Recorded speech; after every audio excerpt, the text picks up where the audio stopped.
हरियाणा और जम्मू कश्मीर के चुनाव के बाद महाराष्ट्र के विधानसभा चुनाव की तारीखों की घोषणा हो गई है।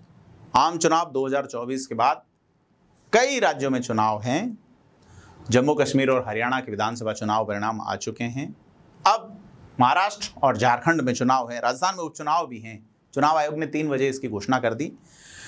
बात करें कि महाराष्ट्र की राजनीति बीते कुछ वर्षों में सियासी उठापटक की ओर से गजब की दिलचस्प हुई है। भारत की आर्थिक राजधानी मुंबई उसकी एक बड़ी जगह है। रेवेन्यू एंड टैक्स कलेक्शन का देश का एक बहुत बड़ा हिस्सा महाराष्ट्र के हिस्से आता है।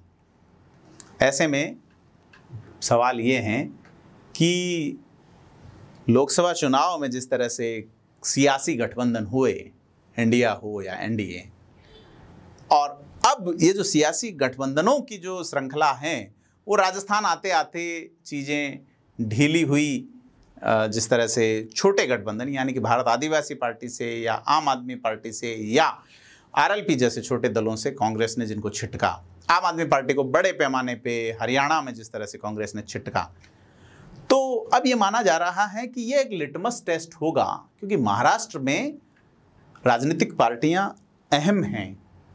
भाजपा, कांग्रेस के इतर भी, हरियाणा में भी अहम थी, लेकिन हरियाणा में जो पार्टियां थी वो एक कास्ट तक सिमटी रही। खास करके जेजेपी की बात करें, चौटाला की पार्टियों की बात करें, दूसरी आम आदमी पार्टी को छोड़ दें तो, या बीएसपी की बात करें, लेकिन महाराष्ट्र की स्थिति अलग है।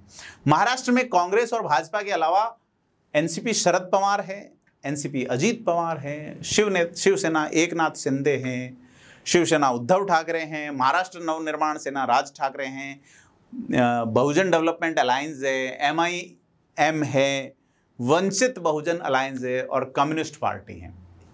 एक कई कोणों में बिखरा हुआ विधानसभा चुनाव।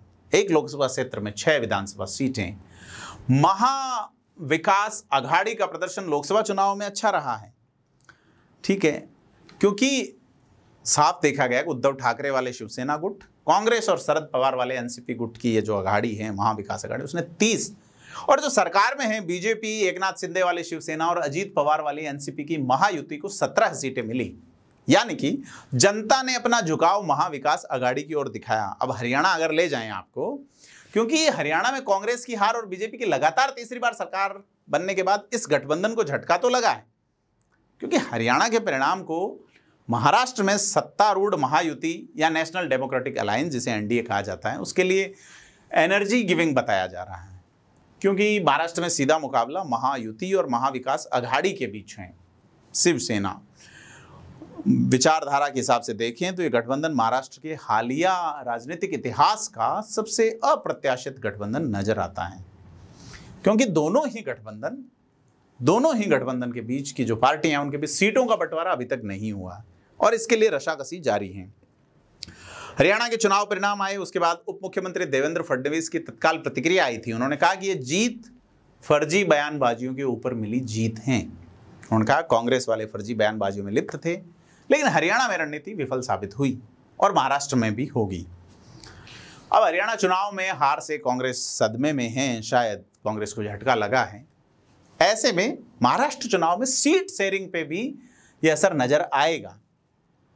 महाराष्ट्र के जो कांग्रेस के अध्यक्ष हैं नाना पटोले, ये कहते हैं कि असर तो नहीं पड़ेगा, लेकिन अब कांग्रेस जो है वो ये कह रही है कि बीजेपी और शिवसेना की जो शिंदे वाली शिवसेना और एनसीपी अजीत पवार वाली सरकार है, उसको भ्रष्ट जाति और धर्म के आधार पर लोगों को बांटने की राजनीति करने वाला सरकार बताया।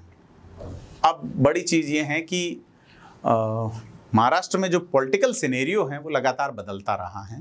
लगातार गठबंधन टूटे हैं और पार्टियों के बीच आपसी कलह भी लगातार आई है, क्योंकि मौजूदा महाराष्ट्र सरकार का कार्यकाल नवंबर 2024 में खत्म हो रहा है। 288 विधानसभा सीटें हैं और तारीखों की घोषणा होने से पहले ही जो है राज्य में चुनाव का माहौल बन गया था। अब 4 तारीखें घोषित हो चुकी हैं, क्योंकि उद्धव ठाकरे 2022 में इस्तीफा देते हैं और शिवसेना के भीतर से ही टूट के निकले असली शिवसेना होने का दावा करने वाले एकनाथ शिंदे सीएम बनते हैं।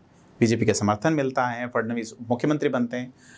अब सारी चीज़ ये है कि एकनाथ शिंदे को कानूनी लड़ाई के बाद शिवसेना का तीर कमान वाला सिंबल भी मिल गया। ऐसे में 2019 के विधानसभा चुनाव के बाद महाविकास अघाड़ी गठबंधन का बनना भी हैरान करने वाला था, क्योंकि शिवसेना जो कि भगवा वाले मामले में ज़्यादा एग्रेसिव रही है भाजपा से भी, और वो कांग्रेस के साथ जाके सरकार बनाती है। कई कई दौर की बैठकों के बाद उद्धव ठाकरे सीएम बने थे। तो बड़ी चीज़ ये है कि 2019 का विधानसभा चुनाव जो है उस समय 61.4% वोटिंग और एनडीए बहुमत पाता है, लेकिन शक्ति समीकरण और खास तौर पर सीएम की कुर्सी पे मामला अटक गया। बाद में गठबंधन टूट जाता है, राष्ट्रपति शासन लगता है, एनसीपी के अजित पवार देवेंद्र फडणवीस के साथ आ गए। फडणवीस में सीएम और अजित पवार ने डिप्टी सीएम की शपथ ले ली, लेकिन फ्लोर टेस्ट में फेल हो गए। अब शिवसेना, एनसीपी और कांग्रेस के लिए सत्ता के दरवाजे खोले और ये महाविकास अघाड़ी गठबंधन बना। तो 2019 में बीजेपी को 105 सीटें मिली थी, शिवसेना को 56 और एनसीपी को 54 और कांग्रेस के इससे 44 सीट आई थी। तो एमआईएम जो है, एआईएमआईएम जो ऑल इंडिया मजलिस इत्तेहादुल मुसलमीन, समाजवादी और मनसे जैसी पार्टियां भी कुछ सीटें हासिल करने में सफल रहीं। तो बात यह है कि सरकारें जैसे ही बनती गई उसके बाद भी महाराष्ट्र की पॉलिटिक्स स्थिर नहीं रही। एकनाथ शिंदे शिवसेना के एक गुट के साथ अलग हो गए, वहीं अजित पवार भी एनसीपी के एक गुट को अपने साथ लाके अलग हो गए। अब ये दोनों बीजेपी का हाथ थामते हैं और महायुति गठबंधन बनाते हैं।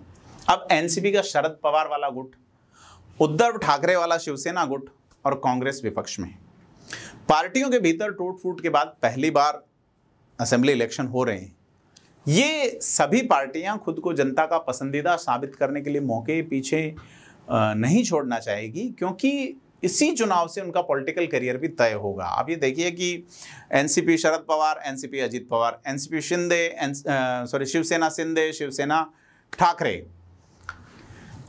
इसके अलावा जो छोटी छोटी पार्टियां, जैसे मैंने मनसे का जिक्र किया, जैसे जिक्र किया एआईएमआईएम का, या जिक्र किया समाजवादी का, उनके जो वोट पिछली बार जो सीटें आई, इन सभी का पॉलिटिकल करियर इस चुनाव पे है। क्या लगता है आपको कि महाराष्ट्र में चुनाव की घोषणा के बाद जिस तरह से एंटी इनकम्बेंसी किसकी बनेगी, या इस एंटी इनकम्बेंसी के खिलाफ माहौल किसका तैयार होगा, कौन सरकार बना सकता है? कमेंट करके बताएं, वीडियो को लाइक शेयर करें। धन्यवाद।